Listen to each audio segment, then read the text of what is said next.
सकाळी अचानकच प्लॅन झाला माझा माहेरी जाण्याचा आणि म्हणूनच ना दक्षूला गोडगोड असं रेडी केलं होतं. शौर्य स्कूलमध्ये होता, तो स्कूलमधून आल्याच्या नंतर येणार होता. आता तुम्हाला माहितच आहे माझं माहेर फक्त 1 ते 1.5 किलोमीटरवरती आहे. आम्ही गेलो तर तोपर्यंत आईने मस्त इथे कुरड्या केलेल्या होत्या. मला असं साखर टाकून खाल्लेलं ना चीक खूप आवडतं. बाकी कुणाकुणाला आवडतं ना मला नक्की कमेंटमध्ये कळवा. आता आजीने तर सगळे कामं करून ठेवले होते आम्हाला जाऊपर्यंत. आता मी तर आईला रोजच मदत करतो म्हणून आजीला पण नको म्हणून पहिलं तर आजीच्या कामांना इथे दक्षूने हातभार लावला. आता दक्षूने थोडंसं जरी काम केलं ना तरी ते किती पटकन होतं ना. हे तुमच्या घरामध्ये जर बेबी असेल ना तुम्हाला काही वेगळं सांगायची गरज नाही. आणि इकडे आल्यावरती ना याची एक वेगळीच दादागिरी चालू झाली होती. माझा मोबाईल इतका जोरात वरून पाडला आणि त्यातली त्यात अशी गोडगोड स्माइल करून माझ्याकडे पाहत होता. म्हणजे आता सगळे आहेत, आई काय मला बोलणार नाही, कितीही दादागिरी केली तरी माझंच चालणार म्हणून ना सगळीकडे दक्षू असा धिंगाणा घालत होता. तोपर्यंत मस्त दुपारी इथे हार्वेस्टर आलेलं होतं. पहिलं तर मम्मी ते सगळे घरीच गहू काढायचे, पण आता हार्वेस्टर आल्यापासून ना सगळेजण हार्वेस्टरनेच काढतात. 5 मिनिटांमध्ये दारामध्ये गहू येऊन पडतात आणि बाकीचे कामं आपले एकदमच सोपी होतात. तोपर्यंत शौर्य सुद्धा स्कूलमधून आला. आणि दक्षूचं काय नाही, बाहेर एवढं ऊन होतं ना म्हणून आमचं असं दरवाजातूनच बाहेर पाहणं चालू होतं. इकडे आला ना की शौर्य एवढा जास्त एन्जॉय करतो ना, मस्त मातीमध्ये इकडे तिकडे खेळणार आणि मीही ना त्याला काहीच बोलत नाही, कारण नेहमी ना घरामध्येच असतं म्हणून इकडे ना मी त्याला मनसोक्त खेळून देत. आता हे झाड कुणाकुणाला माहित आहे बरं, म्हणजे याला हात लावला ना की हे पानं ना आपोआप मिटून घेतात. आम्ही तर याला लाजाळूचं झाड म्हणतो. तुमच्याकडे काय म्हणतात ना ते सुद्धा मला कमेंटमध्ये नक्की कळवा.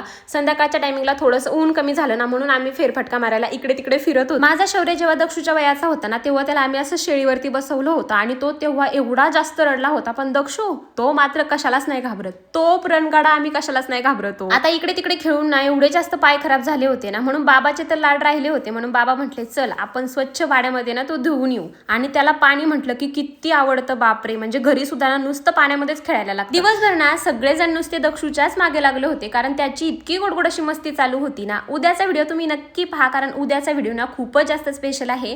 चला मग असेच व्हिडिओज पाहण्यासाठी आपल्या पेजला नक्की फॉलो करा. आपण भेटू उद्याच्या व्हिडिओमध्ये. तोपर्यंत बाय बाय.